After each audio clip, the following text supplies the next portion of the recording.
On commence tout de suite avec un journal complet que nous commençons avec le volet politique, donc tout de suite.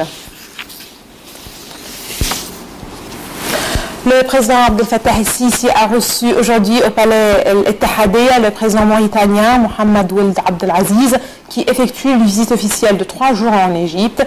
El-Sisi et Ould Abdelaziz se sont entretenus des moyens de renforcer les relations déjà profondes et historiques qui lient l'Égypte et la Mauritanie. Ils ont aussi assisté à la signature d'un nombre d'accords de coopération dans plusieurs domaines.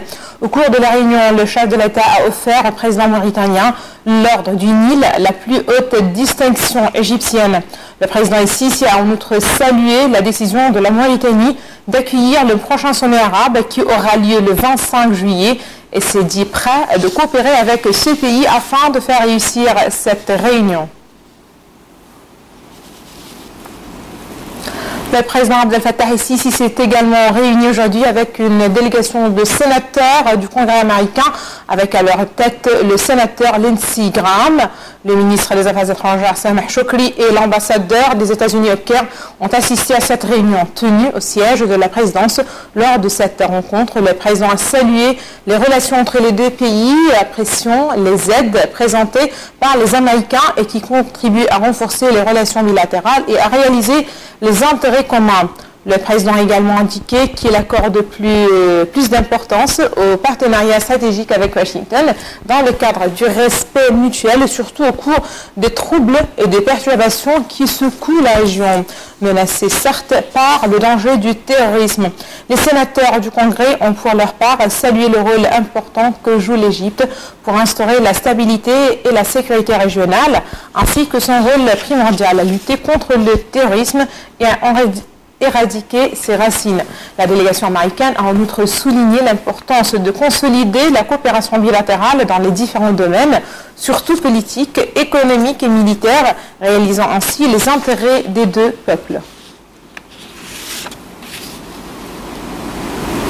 Le Parlement a discuté dans sa session tenue ce matin sous la présidence de Dr Abdel-Al des questions présentées en urgence par les députés au Conseil des ministres.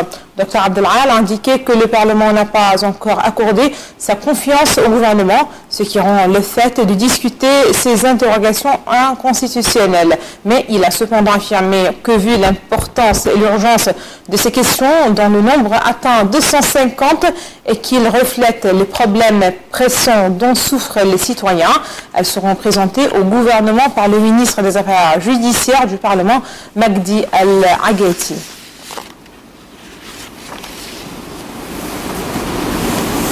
Au Caire, une conférence s'est tenue ce matin avec pour thème le terrorisme. L'Égypte, qui fait partie des pays engagés dans ce combat, a décidé de mettre en place un programme de coopération avec une dizaine de pays africains afin de sensibiliser la population. Un reportage tout de suite de Noura Alef.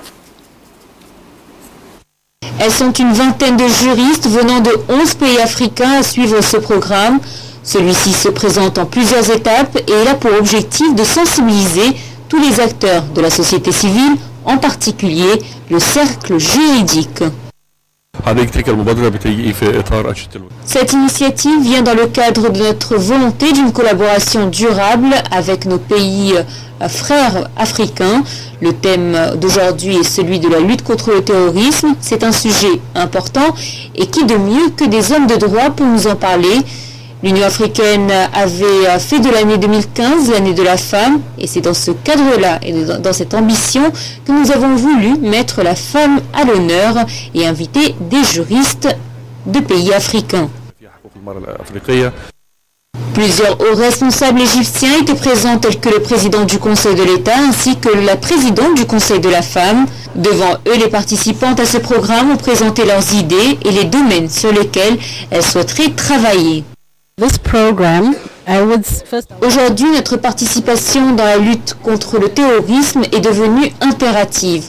L'Afrique entière est touchée et bouleversée par ce fléau et c'est pourquoi hommes et femmes de tous les milieux doivent travailler ensemble. Et je compte bien tirer bénéfice de cette formation. L'Agence égyptienne pour le développement durable et le partenariat s'est fixé pour objectif, l'année 2016, une approche directe et diverse avec le continent africain. Et c'est dans cet objectif et dans ce cadre-là qu'elle assure la formation de cette promotion de juristes. Noah Allais pour Nile TV. La Banque centrale libyenne et la Compagnie nationale de pétrole ont annoncé leur soutien au gouvernement d'union nationale en Libye.